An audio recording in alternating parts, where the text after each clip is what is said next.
सचिन भाऊ, एक गोष्ट तुम्हाला विचारायची आहे. हा सांगली मिरजेमध्ये हा आयुर्वेदिक औषधाच्या नावाखाली हा जे बोगसगिरी चालू आहे, हा की जे औषधे घेणारे वगैरे जे पेशंट असतात हम्म. त्यांना आयुर्वेदिकच्या नावाखाली डुप्लिकेट औषधे द्यायचं चालू आहे. याच्याबद्दल तुम्ही काय, तुमचा अभ्यास काय आहे?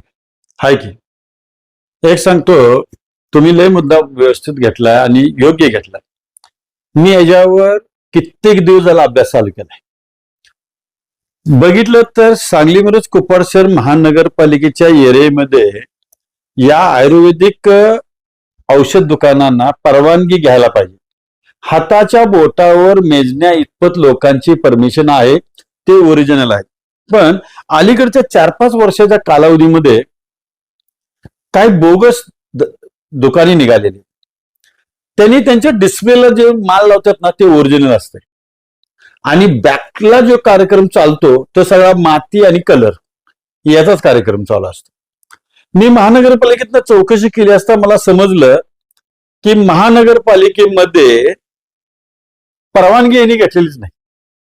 मग या लोकांनी जर परवानगीच घेतलेली नाही तर यांचे उद्योग चालू कसे आहेत, हा एक महत्वाचा मुद्दा आहे. अन्न आणि औषध प्रशासन यांना कुठल्या झोपेच्या गोळ्या दिल्यात ती एक समजत नाही का, त्यांच्याच औषध दुकानातले कुठलं तर झोपेच्या गोळ्या दिल्यात का ते बघायला पाहिजे. याच्या खोलात जर शिरलो तर हे रॅकेट एवढं मोठं आहे, पवारसाहेब पटणार नाही. माझ्याकडे एक एक किस्से असे आहेत. एकाच ग्राहकाकडे यांनी 10 लाख 12 लाख 15 लाखाचं पॅकेज म्हणून पैसे घेतलेले आणि त्यांच्याही गळ्यात मातीच घातली. मी अशा ग्राहकांच्या व्हिडिओ माझ्या चॅनलवर मी माझ्या समोर बसून, जसं तुम्ही बसलाय ना असं मी तुमच्या पुढे मांडणार आहे. इतकी वाईट परिस्थिती आहे. एक तर आधीच लोक काय झालेत, या शरीराच्या व्याधीनं त्रासून गेले आणि पुन्हा त्यांनी म्हणतात की आपल्या शरीरासाठी आपली प्रॉपर्टी विकायला तयार होत्यात आणि यांच्या मड्यावर घालता तयार होत्यात.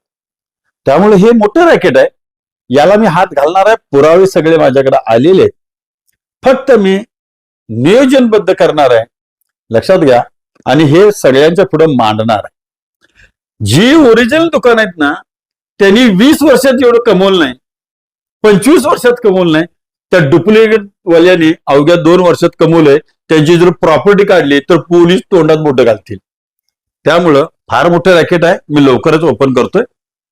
एवढी तुम्हाला माहिती देतो. विचारल्याबद्दल तुमचा आभार आहे. योग्य विषय आहे. धन्यवाद. धन्यवाद.